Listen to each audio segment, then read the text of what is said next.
We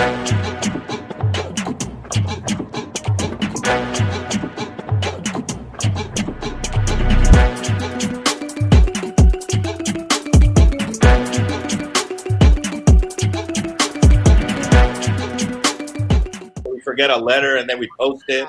Yeah. Like, wait, why did I put that? Hey, remember when we had rotary phones and push button and we go, hola, we're gonna be there about 6. Exactly. And that was it. You either showed up or you didn't. And we then we got the beepers. You remember that? Yeah. You turned it around and you sent messages. Oh yeah. We actually knew people's numbers back in the day, you know. Yeah. Yes. I was like, "What's your number?" I don't know, sir. Including our own. Exactly. Her number. Okay, you got your cafe? No. You got your cafe? Got my big computer. Oh, espérate, aguántate, espérate. Yeah. Don't go anywhere. Y si tiene que poner ron, ponle un poquito de ron. Deja, que we're all on an extended vacation. How are you guys doing? How are you guys Good, doing? good. Man. Yeah? We're in the country. We're out Are you really? Oh, cool. We're in north of Tampa. in Florida. Yeah. Florida, yeah. Have you ever been to Tampa? Oh, yeah, I love Tampa. Ybor City, my jam. There you go. Yeah, we do our international Cuban sandwich festival there. Oh, really? Yeah, you should come and be a judge. Oh my That's God! if you like Cuban sandwiches. Yeah, if you not, Love then Cuban sandwiches. My cousin of mine. I don't like them anymore, because they're so full of you get to eat all different kinds. It's so good, man. You I had a cousin of mine who had a restaurant in New Jersey called Azúcar. His name's Nick Vasquez. And he did the Bobby Flav Cuban sandwich battle, and he won the battle or something. Yeah. oh, we're gonna have to get him over here then, Bobby because Flav, because we've had contestants from all over the world. Really? From South Korea. When is the Cuban sandwich? Usually it's in March. It's usually in March. Right. November 8th. I'll send you on Facebook. Oh, really? Cool. Yeah, send it to me, man. I'd love to. So you can come and you hang out with us in the VIP, and that's awesome. You have some Cuban sandwiches, y música, y bailar. That's awesome. So are you guys Cuban? Part. I'm Puerto Rican. Okay. El mismo pájaro de dos alas. Same thing, man. From La Isla del Encanto. Right. Yeah, I always believe when Cristobal Colón, brought us from Spain. Right. They didn't tell the whole truth. Like one ship went to where Puerto Rico is, one went to Cuba, and one to Santo Domingo. Right. It's true though. It's true. It's all kind of sort of the same people. Hey, all right. There it is. Dang, I tea in this cup, but that's right. We have a funny thing. So Dan Bukatinsky, who plays Louis the manager on our show, these cups, and I was like, these are left-handed people because I know. It was a good thought, but right. Era más barato el otro lado. Yeah. Right. A little cheaper. Yeah, that's true. Those are some big cups too, man. Heck yeah, that's a lot of café. I already have my café con leche. I have it every morning, pero aquí tengo un cafecito americano. Oh, está bien, yeah, that's the weaker version. Yeah. In the morning, I need that café con leche too, man. Let me tell you. Yeah. Get the kick. To wake up. Yeah, café americano is like to go to bed. I know, right? After to dinner. Relax. Yeah, get me that chai latte coffee. Right. So hey, we're so gonna, it's nice to meet you. Yeah, both of you. I'm Jolie. Wait, what? I'm Jolie. And I'm Victor. Awesome. Victor. Nice to meet you guys. So are you guys, tell me about yourselves. Like, are you guys a couple? Like, we don't know. Yeah, we're married. We've been married. He's my better half. I'm his better half. Or well, we're on that's how it works, right? On what day it is. Right. Yeah, we have Latin Times Magazine and Latin Times Media. I was telling Carlos that we always invite people to come to our International Cuban Sandwich Festival. That's the other hat we wear. Yeah. In Ybor City. Yeah, it's a lot of fun. You guys can come and Cuban? judge. What are you? What's your background? Cuban, Puerto I'm Rican. Puerto Rican. Cuban, Puerto Rican. Via Chicago. Part Jewish. Yeah. That Like what? Marty and Rafi. It's like me, Marty and Rafi.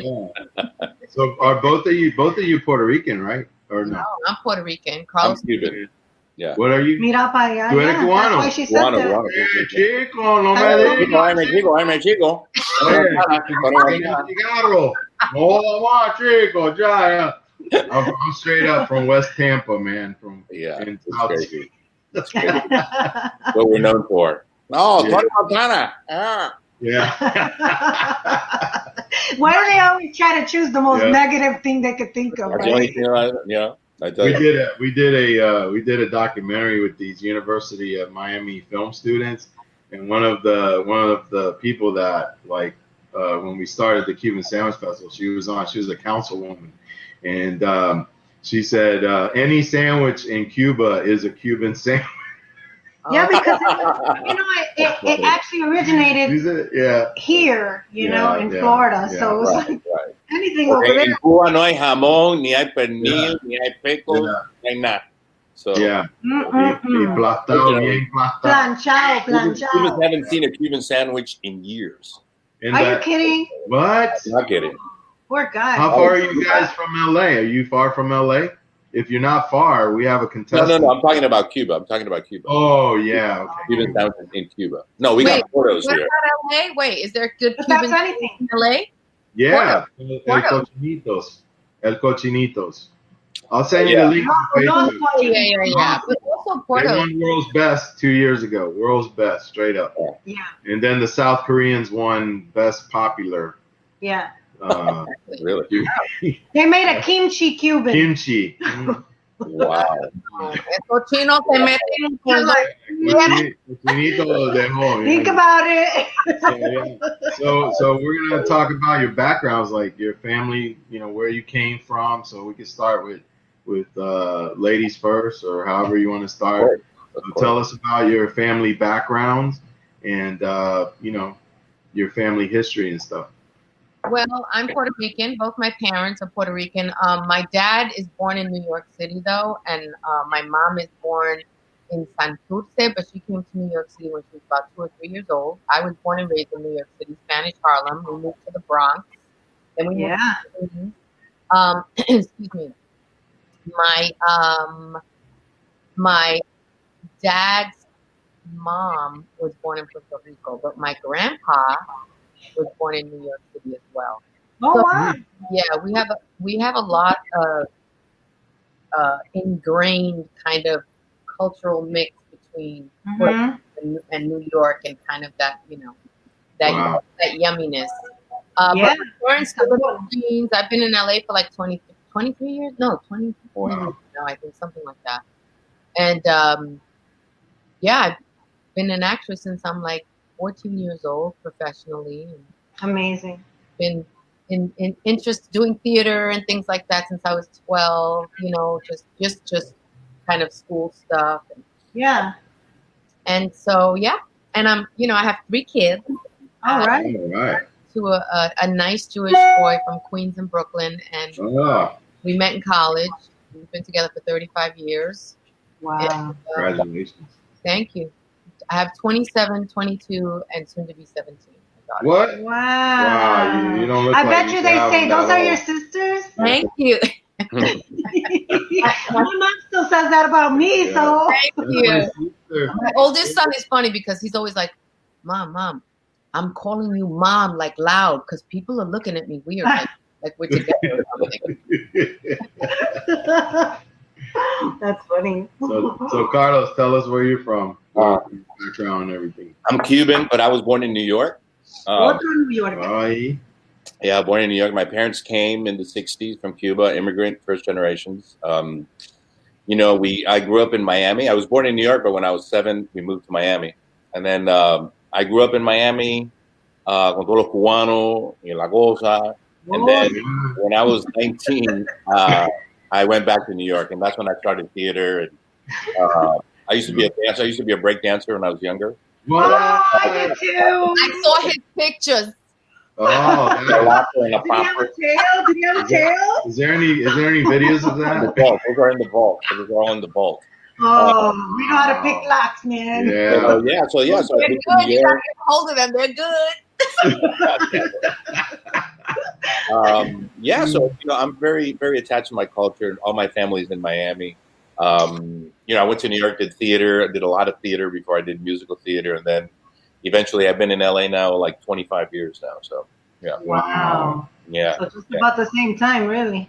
Was that our careers are very similar. Our careers have both did New York Undercover when we were kids, and our careers have like kind of gone like this. Really, if you think about it. Copiándose. Who went first? Yeah. We went through all the bad stuff. We went through all the prostitutes and the drug dealers, and we've been there. Yeah. So, to do this show has been such a breath of fresh air, That's a good show. It's a good show. It's been cool. It's been great. Yeah. So tell us more about the show. Tell us about your let's characters. talk about that. Yeah. Let's talk about the show. Go ahead, Lisa. Carlos explains the show a lot better than I do. You start. I see. Hot potato. Yeah. What about the show? I mean, you've seen the show. It's about it's about our oldest son, Daniel, falls in love with his international beauty. Yeah. And their relationship, how it affects our relationship is really what the show's about. But I think our family became pretty prominent when it became an hour show. We had to fill it in with more family stuff. And I think that's how I think the writers saw our relationship and our kids' chemistry and everything, and they thought, this is a great family to write for. And then, so, we were blessed to have great scenes, a Latin family, positive images, good storylines. We had full scenes. We don't usually get to play that as Latinos on TV. Yeah. So I think for all of us, we were able to, pick up our game, really bring our A game, and all the years of studying and all the years we got to like exorcise it on this show, which was really special for all of us, for me, Lisa, for the whole cast. And again, the show was amazing because we shot it in Puerto Rico. We shot it, our crew was our family, the best audience we could have had. It was like doing theater every day because they'd laugh at the jokes and blah, blah, blah. So, and it was a dream. I'm going to kiss up all over you. So you prepared? Huh? Exactly. I was like, okay. Such a sacrificial lamb. Where were they filming it in Puerto Rico? What area? We were in near the airport. There's a studio near the airport, but we shot it everywhere. We shot it in Condado. We had we shot parts in Condado and everything. But I'm looking back now, after we've been away for a little bit, it really was like a dream job. When you think of the people who we worked with, the material we were working with, being in Puerto Rico, that just gave us more of that family feeling, having a crew that was Puerto Rican. It was, for me, it was in the future, like what I would love to work with in the future when it comes to projects, when it comes to the people you want to work with. Me and Lisa were talking about it. We're spoiled now. We don't want to do any other job now. We feel like it's not going to be like what we just left. We're damaged. Family. Like, I don't want to audition for anything. I know. So anyway, that's pretty much in a nutshell what my experience was. So yeah.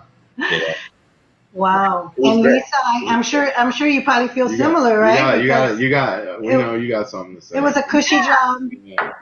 It was amazing. I mean, come on, I like Carlos was saying, I've been doing this for 41 years actually. I've been an actress and just fighting the stereotypes as much as possible. Like you said, I played a lot of prostitutes, maids, dealer girlfriends. I mean, that's the image, honestly, that was perpetuated. Yes. When we were starting out, those were the roles that were available. And there just came a time in my career where I had to say no more. And I was like, I want to play the lead. I want to play cops. I want to play doctors. I want to play, mothers. I want to play the women that I'm used to seeing. The women are in my family and not this negative stereotype. And so I've been very privileged to play a lot of really wonderful roles, a lot of strong female roles. And I loved the role I played on Being Mary Jane. You know, I played a really boss lady who was really, you know, balancing career and motherhood and trying to figure it out, which is very, very much relatable to all our women, right? Sure. Yeah. And the beauty, honestly, was like my favorite role because I get to just be this mom, this loving wife who's still feeling herself and feeling good and in love with her man and protective of her family, the way we Latina moms really are. That's right. Yeah. Yeah. And then of course, you know, the dynamic between Mari and Rafael, you know, is just so beautifully balanced between us, and we're both strong in different ways. Yeah. And both connected to our children in different ways. And then, of course, the chemistry of our kids, you know, the actors, Rasu, David Del Rio, Felicia Escobedo, and just as a whole, I think our whole cast had such incredible, magical chemistry. And we just for it. And the writers really trusted our instincts as actors, as Latinos. Yeah, the gift. The whole thing was a gift. Like Carlos and I were saying, you know, like. The writer's room was like 60% Latino, right, Carlos? Yeah. Wow. That's amazing. Good. I think that's wonderful. That's the way it should be. You know? Yeah. A nice group of talent. Also, playing a Latino father, you know, I'm so used to playing these stereotypical, the drunk dad or the adult, you know, and I didn't want to portray this guy like this, you know, and I wanted for him to be, you know, to be a sensitive guy, to be a father that has empathy with his kids, that really understands what a father today would be, you know, and so many different things that kids are going through nowadays, you know, with their sexuality and stuff. And as a Latino father, how to portray this man that maybe other Latinos father can say, you know what, I never thought about that, or maybe I should, you know, I should maybe take that tactic when it comes to my daughter or something. And I love that the writers wrote that, and that I could play on top of that my emotional arc of how I saw the dad. So for me too, it's playing this father who's very compassionate with his kid was really important because, again, our stereotypicals of Latino dads on TV has not been the greatest. So and you know, we have to see, you know, when young people see their images on TV, television is such a powerful medium for education, for seeing yourself. And when Latinos saw our show, they saw themselves and they saw their struggles and they could relate to these characters. And I think that's one thing that if we don't get picked up is going to be missed, because where we could have gone with these stories and how all of our characters could have been in this Latino family, it could have been beautifully. So there's still so much stuff to do for the show. I agree. I'm pretty confident somebody's going to pick it up because it's a good, you know, the whole thing is good. And, you know, what's sad is, you know, that like we've always been stereotyped, and when you start breaking the mold, sometimes there's oppositions with that, you know, and we've all, you know, in our, you know, we've experienced a little bit of that discrimination. Right. I think that's why it's important. Like, I mean, both Carlos and I, like, you know, we ain't giving up. I'm not giving up hope until this thing is, until God decides whether or not. There you go. That's the key word. There you go. You know what I'm saying? It's like, I'm not giving up hope, and I'm a fighter anyway. Like, I fight for things I believe in. And I think it's important for us as a Latin community as a whole to be honest about where we need to step up our game. Yes. We need to show up for each other, because these stereotypes are perpetuated because we allow it. Because we don't complain and demand change. And that's something that in our community as a whole, I don't care what your background is. I don't care if you're Mexican, Cuban, Puerto Rican, Dominican, Honduran, whatever. We're all Latinos. We are all Latinos under this umbrella, and the world sees us as the same. And we need to start seeing ourselves as the same with cultural differences, tastes and here and there, and flavors, but we're family. We're all the same. We're all part of it, especially the way the world sees us. So why not use that as an advantage? Why not be strengthened in our unity and step up our game and make some demands because we got the dollars. That's right. Instead of taking a back seat and accepting and being like, oh, well, we only see ourselves this way. And that's how they portray us. No. Yeah. That's right. Yeah. We need to fight to be seen how we truly are. The majority of us are. And I just did an interview, and then I'll be quiet for a minute. I just did an interview, and Carlos is like, you talk a lot. I don't say no.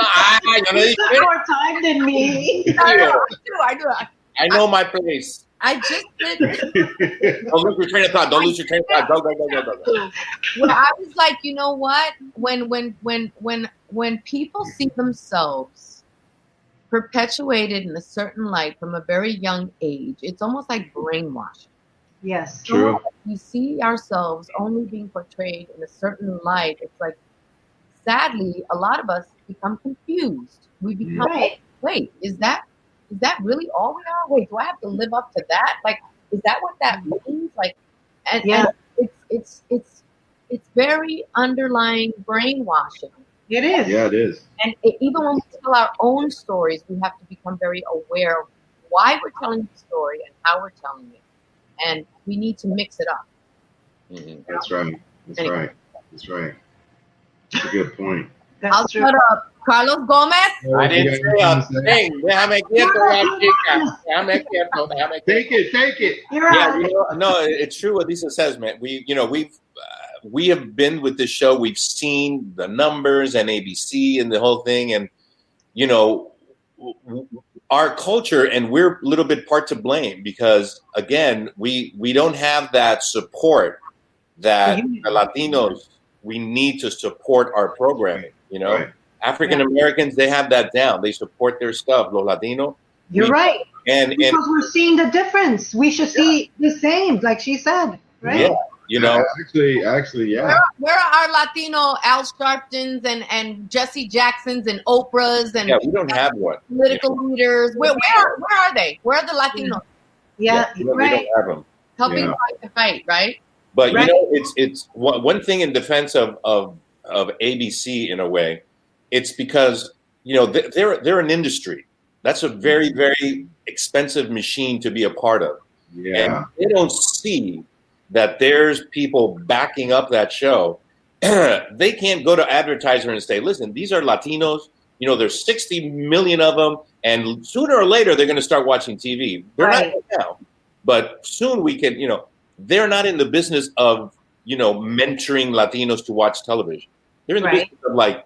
We're going to spend this much money to do a great show with some great actors, great stories, great music. Mm-hmm. Now, are they going to show up? They didn't. Okay, well then, we're going to have to pass. I mean, that's really what it comes down to. Is there an audience that could be nurtured?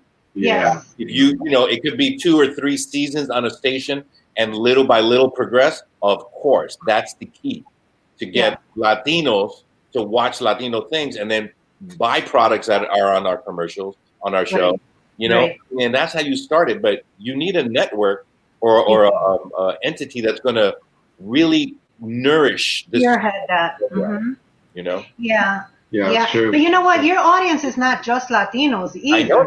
I know that. I mean, I read a lot of comments from non-Latino people saying they want to about our show. It's a universal show. It's just family, and that's what we stress. Like, first of all, 8 weeks is not enough time to help our show find its legs. So you need like an hour. And nobody knew about it. Yeah. There's no, it's hard enough to get a show on the air. That's when you're right. Yep. 8 weeks is not enough time, and you know what? The fact that not only did our community like the show, but the non-Latino community has backed it. And as a matter of fact, a lot of those people who started the petitions and have been managing the social media stuff. Son blanquito. Yeah, are not Latino. Okay, so that should sort of make a statement on its own about how important this show is, because our show represents a Latino family.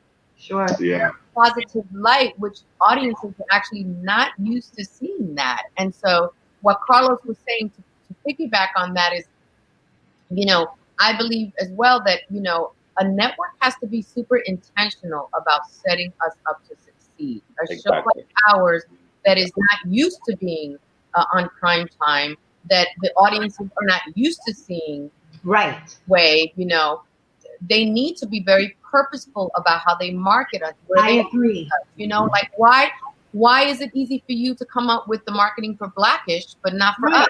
Like what's so different, and we're dealing with life issues. There's comedy, there's drama. So there's a lot, I think that networks in general have to take a responsibility to pay more attention to those details. Yes. That they are part of creating the bigger change. You know what I mean? That's right. Yeah. They can't just build it and expect our community to come, because you're right. Our community half the time doesn't know that it's on. And if they're not making that extra effort to get that audience, they're really losing out. They're it's almost like setting you up for the fall, because you're going to put me out there. It's going to be a great show. I'm going to have audience, but you're not going to tell this bigger audience what I'm doing. And so you could have 10 times more people, 10 times more audience if it had been marketed correctly, I think, too. Yeah. If we had the publicity and the what's been going on since the show got canceled, if we had that much of attention in the beginning, a month before we were to premiere, we would have been a smash. The momentum. Oprah Winfrey magazine and and these big publications announce our show, publicize our show. Sure. A huge hit, but nobody knew about it. Nobody.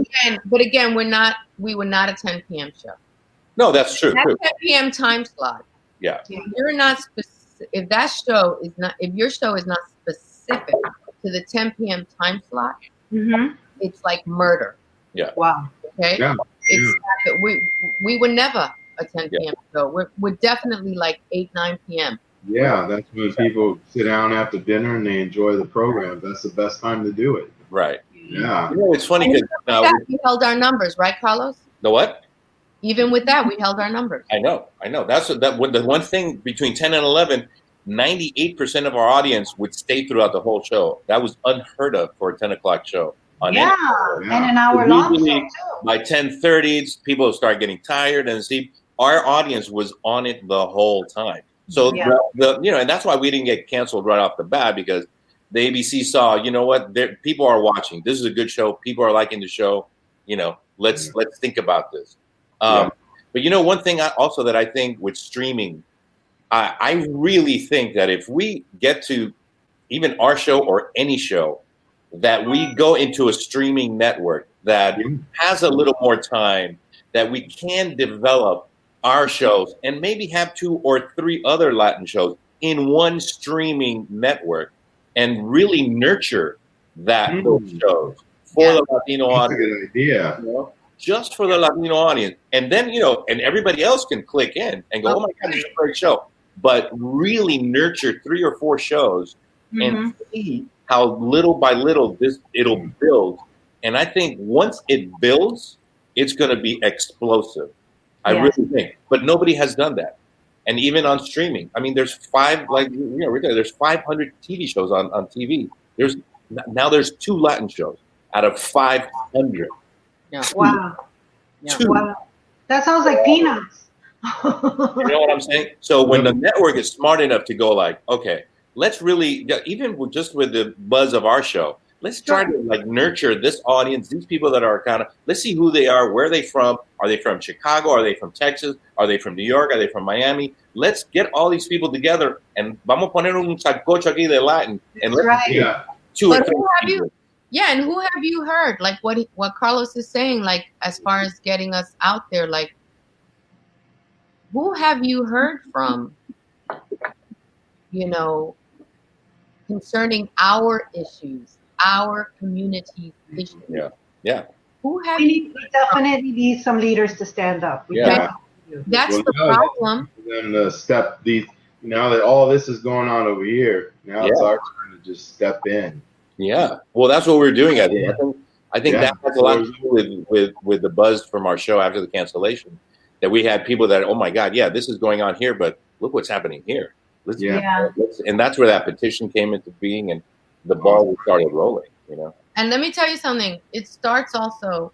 It has to be at the top. So that all our creme de la creme, Hollywood Latino celebrities, whether you're in the music world, which our show just had such a beautiful soundtrack, right? Beautiful. Or you're in the limelight of film and television, we all need to be purposeful about the attention that we are paying. Is out there for our community, representing our community, so that we make noise about it. It's not about Latinos. Sadly, tend to be in their own bubble. Well, this is mine, and this is, and I'm not. And so that mentality is what keeps us behind. Keeps us separated, and it keeps our community ignored and discounted.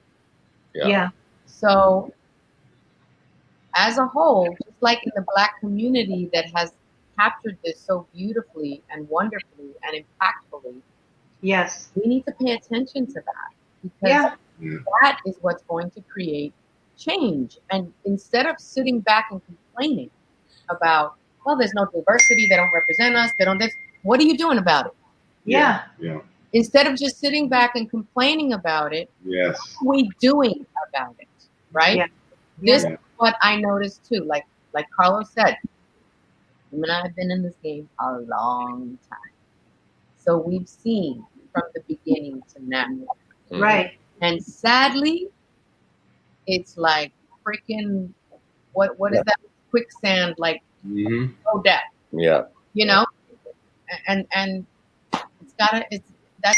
we have to be truthful with ourselves first, And that's the change going to happen. Wait, what am I doing? Am I doing anything about this? Now is the time to step forward and take that action, because as a culture, we're very powerful standing together. If we were together. And people don't like that either. There's oppositions against that, because when all the Latinos rise up together and finally say enough is enough, we're not like this. This is who we really are. Right. We're intelligent people who have degrees, or we're loving people. We're not like this stereotype. Once we take that stand, and I believe it's going to happen soon, the world is going to really realize that we're no longer a minority. We're a majority. Absolutely. And also, taking responsibility within our own community. Right. Alguien está haciendo algo, alguien, que we're calling them. We're calling them on. Right. We're not waiting for anybody else to do it. Right. ¿Tú me entiendes? Like, it's like, bro, or yo, you're perpetuating something that is hurting us. Yeah. Right. City as a people, it's hurting us. So stop that. Right. Whatever, in whatever light that fuels something being against us, we need to pay attention to those. Yeah. Right. It's like we don't, all Latino, not all Latino guys wear wife beaters, Exactly. Bueno, espérate.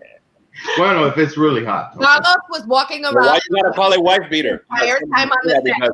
You know what? It's funny because I picture that. I wear a wife beater under my shirt, right? Oh, there you go. I went to wardrobe, don't talk about everything correct, right? And I said, yeah, I need a wife beater, and you go, no, you can't call it. Oh, I'm sorry, like the guinea tea. What do they call it? No, oye, and I couldn't. El pullover ese que no tiene manga, chica. How do you? Wait, that's in our brain, and as that could be ingrained in our brain, positive images can also be ingrained, because that's how I grew up. So that's what I heard as a kid. So that's what I'm used to thinking this as. You know what I'm saying? Yeah. A white beater. I mean, think of it. Yeah. Think of that statement. You know. Exactly, right? And everybody's thinking, oh yeah, white beater. But when you think of it, let me think about how do I name it and why am I calling it that? Yeah. You can put that principle into the images that you see of Latinos. And I know. You know, like, oh yeah, no, this guy's like, you know, he's superpowers or superheroes or something that's a positive image. You know how they've done it with music. If you think about Latin music, reggaeton, and all this is a global music. You could go to Russia and you can hear Daddy Yankee in Russia. Yeah. That exported really well. Music has exported throughout the world, Latino music, beautifully. If we could do that with programming, with television, with educational program for young people, you know, if we can do that just as a minimum, it would be huge, you know? Yeah. Amazing. And even holding those two worlds together would be great. Yeah, that's right. That's right. Here's the thing, like, you know, that we talk about as well. It's like, right, there's negative stuff in every community, right? Right. Yeah. There's bad behavior, criminal behavior. I mean, it's in every community. It's not like one community, right? Right. So there are bad people, there are people doing, you know, what they shouldn't be doing. My point, and not that certain stories shouldn't be told, right? But I feel like in our community, sadly, the bad apple story is what is consistently perpetuated, and there's no mix up. You know, there's no. So I think that's what's so damaging. You know, and the fact that, I mean, just the fact of the roles that Carlos and I have played over and over again, like, for what's available and what I needed, what I had to start saying no to, and even Carlos, you know, like. It's been frustrating, right? So we're not saying that, like, I'm not saying that I'll never play a prostitute, that I'll never play a drug dealer's girlfriend, but the story has to have redemption. The story has to have something valuable that brings us full circle of why a great comeback story or something like that. Right. Yeah. It has to be for me. That's what it needs to be, because I'm like, I don't need to just, you know, show my tetas so that you can get some extra audience members. Right. Yeah. No. There should be some reason behind this depiction. You know what I mean? Yeah. Some substance. Yeah.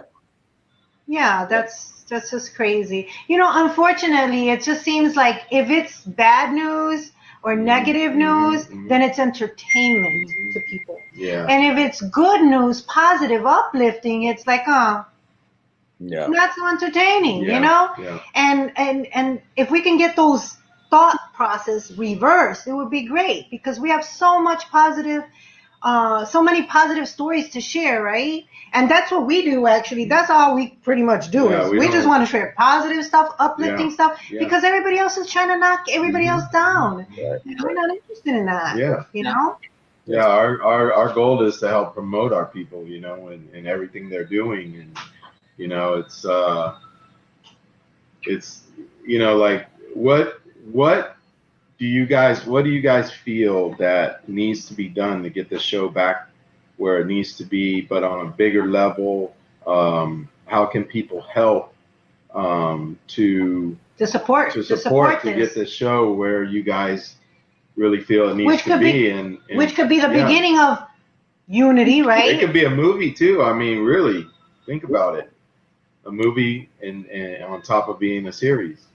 You know what? I think where we are at right now, it would be great if, like I said, we can go into a streaming station where we can they have a little more support for us, but keeping the quality that we had in our first season. Because we had great music, we had great visuals, we had great sets. I mean, if we can, at the end of the day, it's a family story. It's a family story. You can film it in one living room with all of us, you know. Yeah. But I think also, but have somebody that believes in the show. That is just going to think, oh, let me just do one season and let's take advantage of this buzz that's going on with this Latin thing. No, but somebody who really sees Sure. picture of what not only our show could be, but our industry can react to our people. I think somebody that has that kind of vision is what we need. We have another, I think it's another like week and a half or something like that for us to find a home, for us to really be able to feel like we're back in the game with this show. Yeah. But again, listen, I'm an incredibly spiritual person, so I always try to see the umbrella of the good that this situation that's happened, either if it goes or doesn't go. Yeah. I think the response that the audience has had for this show, I think it's something that we need to bottle it, and we got to move it on to the next thing if it doesn't go. Yeah. Maybe it's meant to grow more. Maybe it's, maybe God has bigger plans. Maybe I don't know. For sure.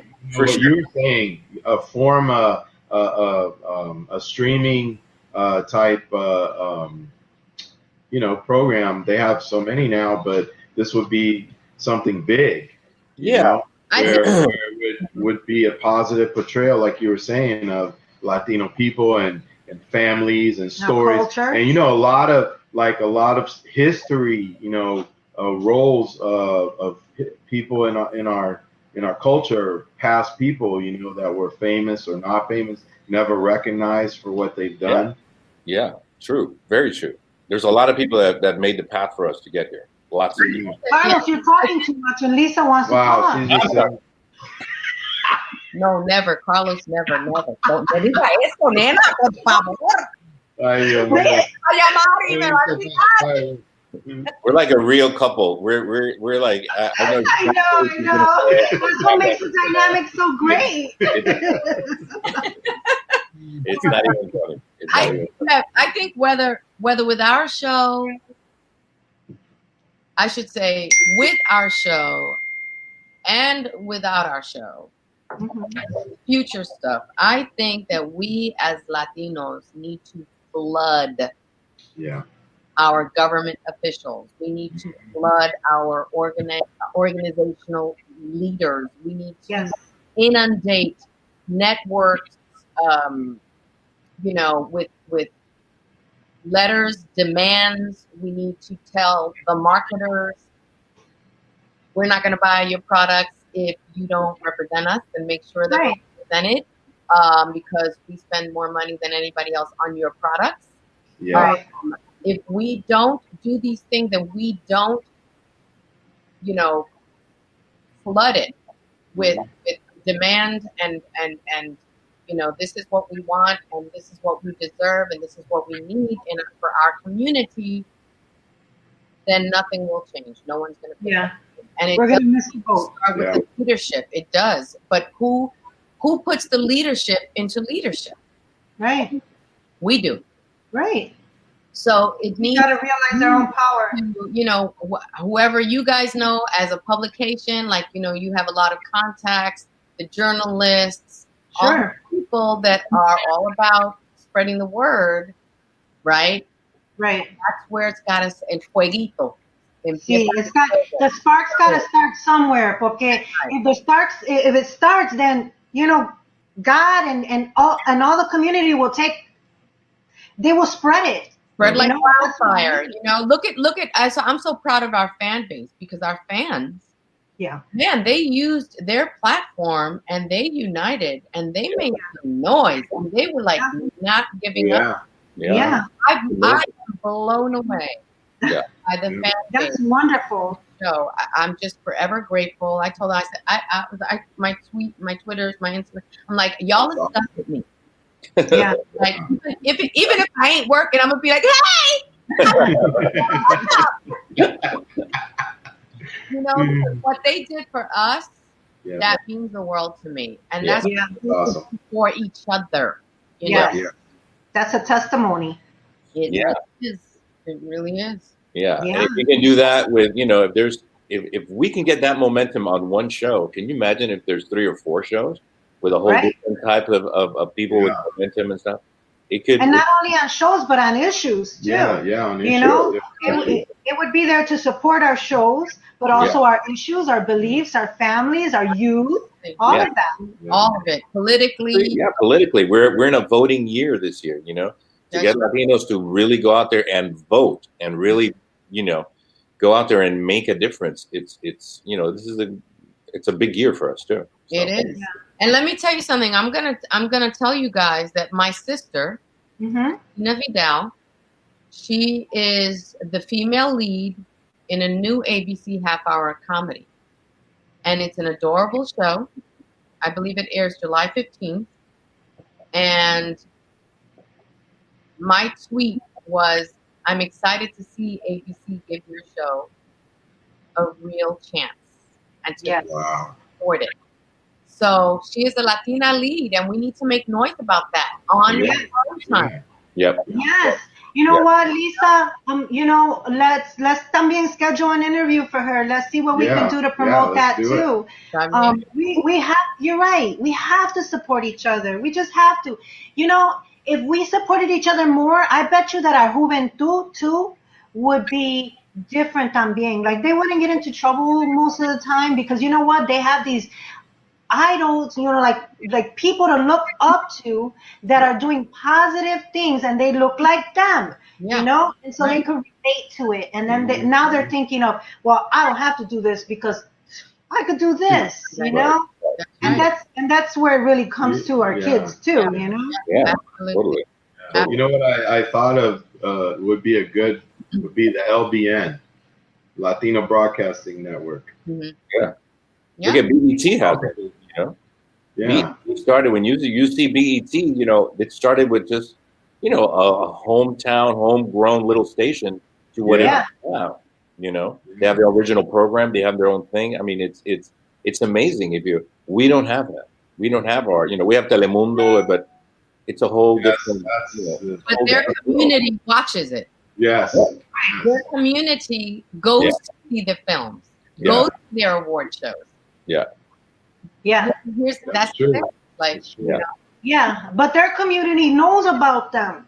They're properly, marketed to. You know what I'm saying? Like, if ABC or NBC, whoever wants our audience, has to come on. They have to come out of their traditional marketing, advertising campaigns and reach out to the real people. Not just expect them to one day be surfing and say, "Oh, look, we found the channel by accident." No, we want to show. I remember growing up, mi abuela, man, Saturday was the only day she really watched TV.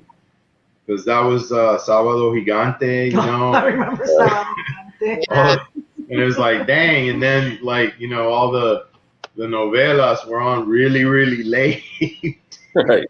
Yeah. I grew up on that. I grew up with grandmother.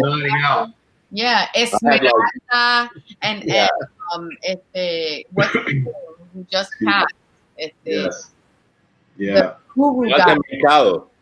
Great documentary on Netflix about it. Yeah. And he was scary looking, man. I was I know. I don't want to hear what he was saying. When I was, let me tell you, I grew up with him. My mom was like, "Oye, mira lo que dice Walter Mercado antes de ir al colegio." Cuidado. It's like Capricorn. There it is. Look at it, and I'd be like, "Oh shit, okay." This weird looking dude, like what it was, but mira, nena. Ay, Dios mío, mira lo que le pasó a esa muchacha. Lo que va al mercado. Ven acá, avanza, ven acá, mira. We could, if we don't do it now, I don't know when, because we have to. The images that we get as Latino of like just the immigrants and the negative, we got to switch it up, man. We got to switch it up, or else we're, Yeah, like when it's just like you said, stereotype. It's all stereotype that we have to eliminate all that. Yeah. But so what are you guys? What's your passion other than acting and stuff? What is some of the passion hobbies that you like to do? Things you like to places you like to go? Well, pre-COVID, right? Yeah, pre-COVID. Now I go to the bathroom. I come here. I went to the backyard. To the deck. That's what I like to do. That's what I've been doing the last 4 months. I cooked some food a few times for Carlos. I was like, Carlos, come pick up. Right, and wait till Lisa to call me to go eat some home. You come, yeah, they come with a ver si me llama este weekend. I'm gonna make TV dinner otra vez. Oh, dinner's ready. Carlos comes in his mask. I was like, no te apures, chico, que yo te pongo la bolsita afuera, te la dejo en el gate. Yeah, you know, I tell you, it's funny, Megan. I miss, and I'm like a loner. I kind of like to be by myself, and I'm an only child, and I love it. But the fact that you can't socialize with anybody, it's been tough, man. You know, and I realized that, you know, sometimes I'd go to Floridita, a salsa place here on Monday nights, see old friends, and you know, I go dancing. But now it's like, you know, so I miss my pre-COVID routine that I had and my friends and hugging somebody, you know, just like little things like that we're taking for granted. All of a sudden now it's like, you know, hopefully we'll get back to, you know, I love to travel and I like to go to restaurants.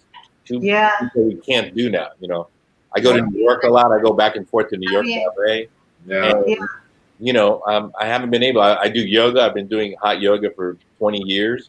I can't do that either. So it's been a combination of things to really get adjusted to and not know when that's coming back, you know? When that's coming back. And also, even when it goes to filming, you know, what is our industry going to look like in the future? You know, are we going to have extras? Or is it only going to be indoor scenes for a while? You know, this shift is going to be very, it's going to be interesting what, you know, going to the movies. I love going to the movies. You know, I love going to the theater on a Monday night, on Monday afternoon. Day of my favorite movie with nobody in the theater. You know what I'm saying? I miss that. You know, so it's readjusting to a new, different world that's coming up. You know. It's gonna be interesting. Social. I'm very social. Yeah. I'm the oldest of 4 kids. I always have parties here at my house with all my friends. I love to cook. I love to go out dancing. I love to go meet girlfriends for lunch. I love doing things like, you know, out with my kids, going traveling. It's been hard. It's been hard. I have my good days and my bad days, like everybody else. But we're making the best of it. You know, I feel like in a crazy way, there's got to be some good stuff coming out of this because I'm like, God, you're good all the time. So there must be something real good coming out of this, you know? Like, I think a lot of the ugliness in the world is being exposed. A lot of this time, I think it's been going on for a while now, but just trying to push through it. Just trying to push through it and be like, you know, we're going to be okay. We're going to be okay. You know, that's what I keep saying to myself. I have to just trust in that, or you go cool. If we don't trust in that, we'd probably be going through anxiety and depression like a lot of people do. But we're spiritual too, and you know what? I believe at the end of the day, God is in control, and as long as He's in control, you know, I can't question it. He can't question it, and you know, it's crazy. I don't know if by where you are, you know, if how are the cases there in Los? If you're in Los Angeles, it's spiking. It's just like Florida too. You know? Florida's crazy. Man. It didn't take very long, man. Boom. Yeah, because I was in Florida about 3 weeks ago. Oh, wow. And you didn't come see me? No, I was in Miami. I was in like Miami area. But, you know, I saw the leniency on the whole masks thing and going out to restaurants. And I was like, once everybody starts getting tested, this is going to be scary what's going to happen. You know, I mean, it's unbelievable to me that wearing a mask for 2 or 3 months, that's all we're asking of people. You know, you have the right you live in a free country. You can do what you want. You have rights to do whatever you want. There's, you know, marijuana has been legalized. You know, you have all we're asking is for a couple of months to wear a thing until the country and the world takes a hold of this virus and we can go back to normalization for the rest of our life. And people can't fathom that. It's too big a sacrifice, apparently. That's really scary, not only with our country in general and our mind thought and what are we thinking, and do we not care about, do we have no empathy for anybody else? I don't want to get an older person sick. Why, or I'm the older person can get sick. You know what I'm saying? It's like, or anyone, because a sacrifice of 2 or 3 months of something just for the betterment of everybody, and people are fighting that. That's right. Concerning. A little concerning. It's about being unselfish, right? It's about thinking about our neighbor. So big deal. You have to wear a mask for a little while. You go and you sit down, then you can take your mask off. Right. It's I think it's teaching us about how we are not responsible to each other. Right. You know what I mean? And what Carlos is saying, like, it's a matter of a few months to help them figure out what's going on or save somebody's life or just be responsible. Right. Yes. And it's so hard for us to do that as human beings. Yeah. Like, no, that you need to think about that. Why? Why your mindset and mentality, you're not thinking about others when you are not thinking, wow, maybe I should wear this mask because then I'm being responsible to someone else's safety. Right. Yeah. Not that inconvenient, right? I mean, we take it on and off a little bit. Sometimes I can't breathe in that dang thing. So I know it's really hard when I go grocery shopping. But you need to get a cloth. People, it's like whenever I am, and if for 1 second I have it off, like I remember I was talking to a friend of mine and I had it on my ear for a moment, and this older gentleman, he says, you're supposed to wear your mask, da da da. And I was like, oh yes, sir, thank you so much. And I put it right. on, thank you. He was like, you know what? That's what makes him more comfortable in this situation now. Yeah. To spare a moment to put it, you know what I mean? Yeah. Yeah. I like it in Miami. This was the deal in Miami. I go like, that's a good mask.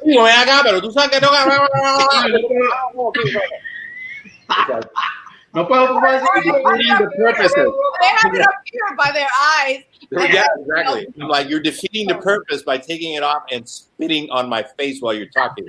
The whole idea, so you have to go, like this. And then if you have to go to the bank, you're like, oh my God, I'm not here to rob you. I can't hear you. I can't hear you. Hilarious. But you know what? It's really but it says a lot about our country, man. And I think for so long we have just been a me society, just me, selfie, me. It's about what I and me. Yeah. Now we see the me in response to like just wear a mask. No, everybody's still in the me phase. It's not about us or and I think that's a shift that we need to do in this country too. Yeah, and we're all in the same boat, man. We're watching out for each other. We're a global community. Lo que pasa in China affects us. Yeah. Oh yeah. We start thinking that way, and not just us, and not just LA or New York or we're global. We're a global society. We got to think globally now. Yeah. That's true. You're right. True. Yeah. So tell us what kind of projects you got coming up after COVID calms down. Yo no tengo nada. Unemployment. Unemployment.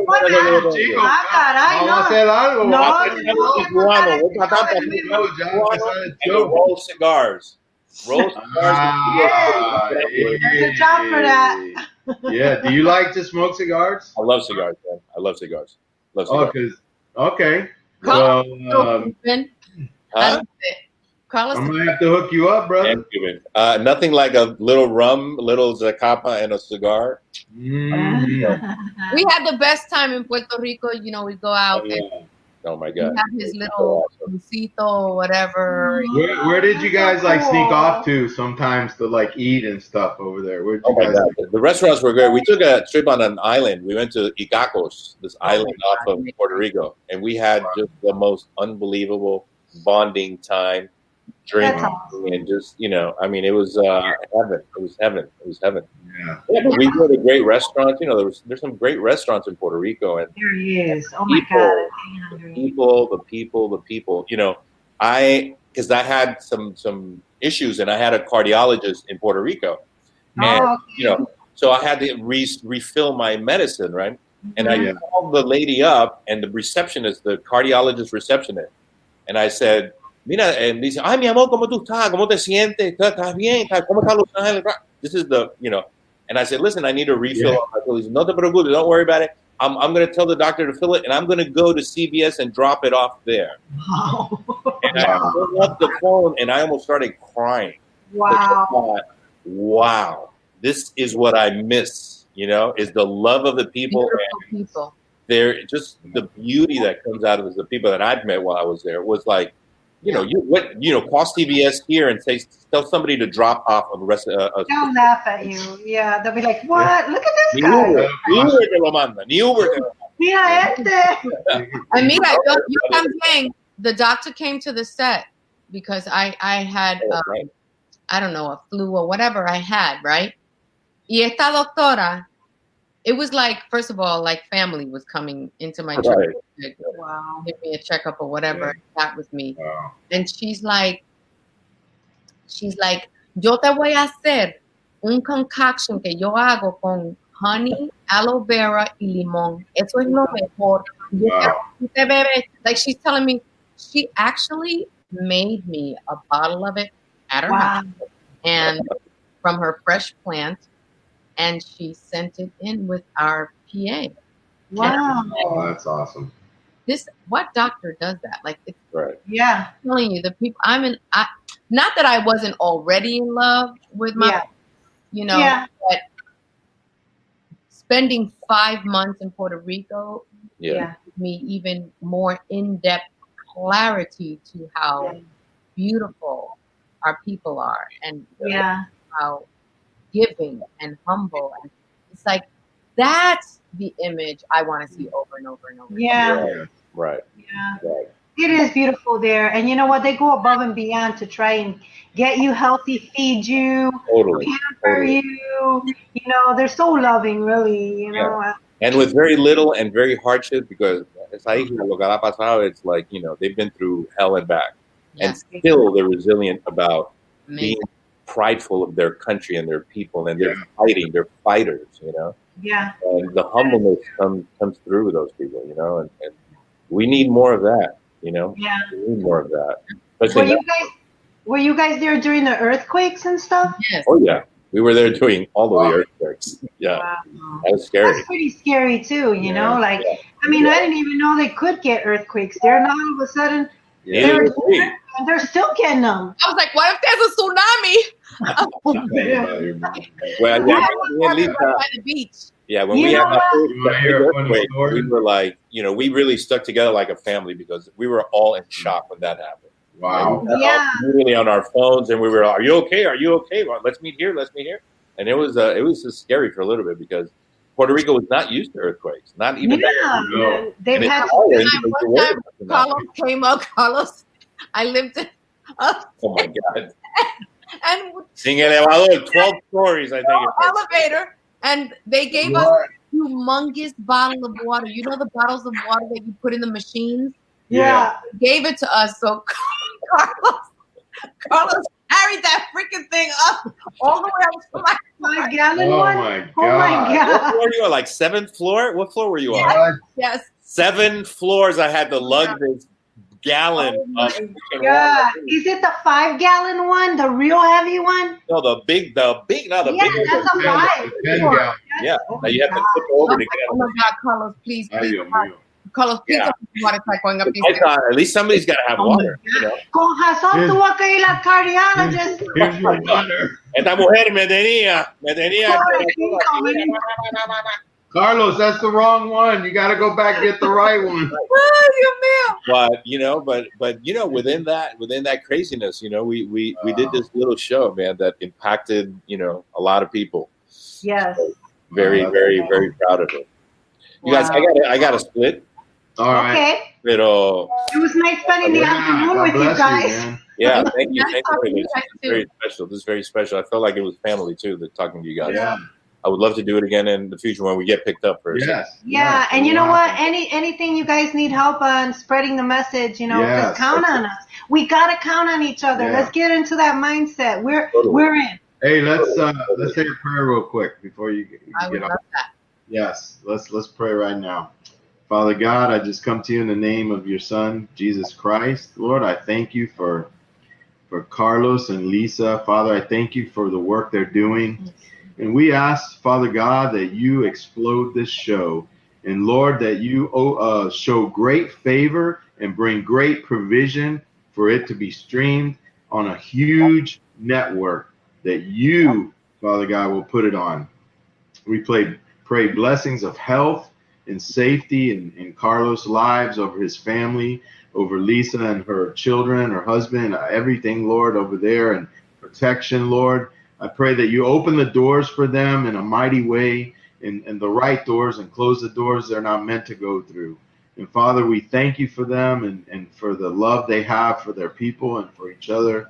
And we pray this in the name of Jesus. Amen. Amen. Amen. Thank you, brother. Thank you. Yeah, I love it. Thank you. Lisa, All right, if guys. you want, like, I don't know, through Brenda or whatever, let's interview your sister too. Yeah, I'll hook it up to Brenda. All right, cool. Yeah. I'm saying, Carlos. Yeah, anybody you guys need help with, count on us. Whatever we can help with the show. Thank you, guys. God Bless you guys. God bless you guys. Thank you. Love you. Bye-bye. Adios. Bye-bye. Abrazos. Bendiciones.